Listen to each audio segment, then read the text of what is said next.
నమ్మవేమో గాని అందాల యువరాణి నేలపై వాలింది, నా ముందే మెరిసింది.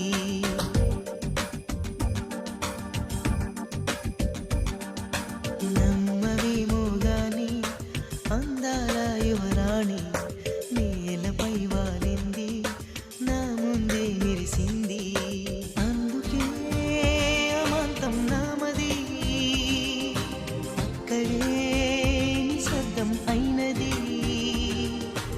ఎందుకో ప్రపంచం అన్నది ఇక్కడే ఇలాగే నాతో ఉంది. నిజంగా కళ్ళతో వింతగా మంత్రమేసింది, అదేదో మాయలు నన్నిలా ముంచివేసింది. నిజంగా కళ్ళతో వింతగా మంత్రమేసింది,